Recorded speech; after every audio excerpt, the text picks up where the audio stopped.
Hi guys, welcome back to the channel. Today we are on a field trip to my mother-in-law's garden, Shelly, or as our children fondly refer to her as Mima. Today we're going to do an overview of her garden, and then we'll do a couple more videos on the different parts of her garden. She has a tremendous fruit cage as well as some really cool DIY cold frames that we'll go through too. So without further ado, let's check out her garden.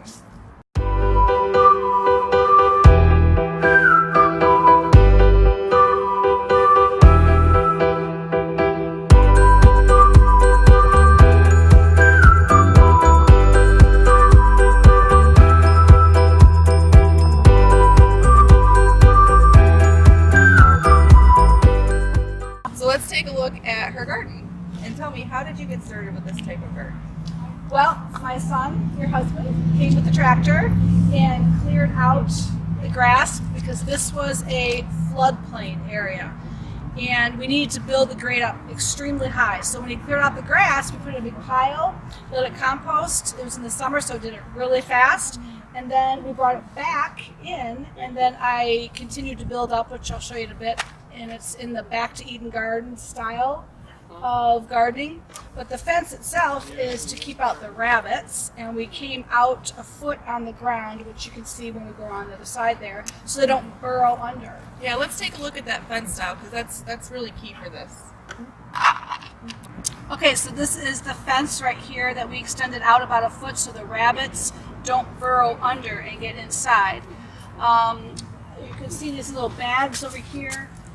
These are to keep the squirrels away, but they're really not working. I've also put red pepper flakes down to keep the squirrels from digging in the garden. Those aren't working either. So if any of you viewers out there have any surefire ways to keep the squirrels out, I would really appreciate hearing about that. Okay, so here we have one of your raised beds, but before we talk about the raised beds, I want to talk about the paths. You said this was a floodplain, so what did you do to keep the water from just flowing in here?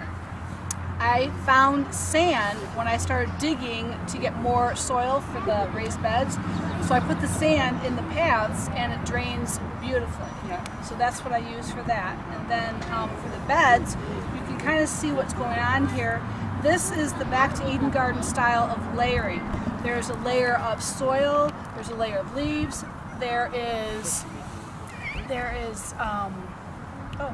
something, I don't know. There's mulch under here. Oh wow, okay, so you have several layers in here. Yep, there's okay. mulch, and then this is a top layer, which is called the covering. Paul, I'm not sure how to pronounce his last name, Gauchi, talks about how God always puts a covering on the soil and nature. You never see soil bare.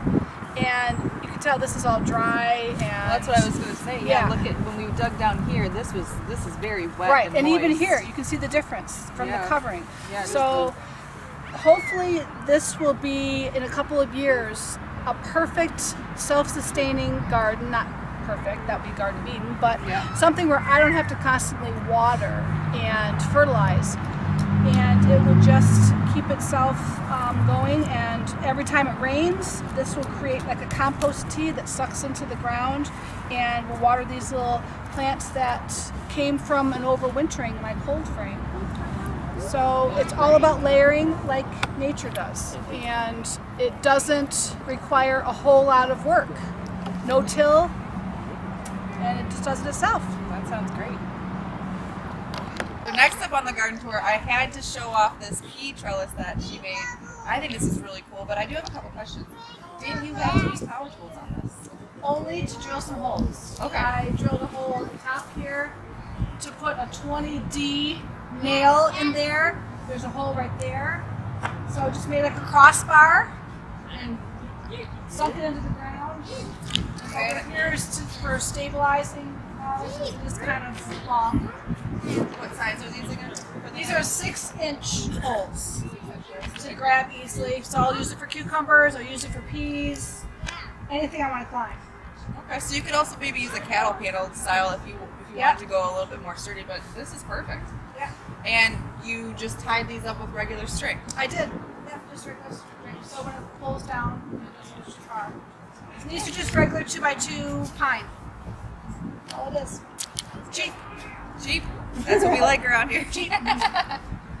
Sounds good. So next up, we're going to show you a way that you can keep your kids busy in your garden. So everybody wants to know good ideas to keep their children busy while they're tending and gardening. This is a great way that she came up with. This is actually for her grandchildren. Her children are all a little bit old for this, but it's just a sandbox that she can cover up when the children aren't here, but pull out when they are here, but they are in the garden with her. However, they're totally occupied with the sand. They're not worried about pulling up plants or picking fruit that's not ready.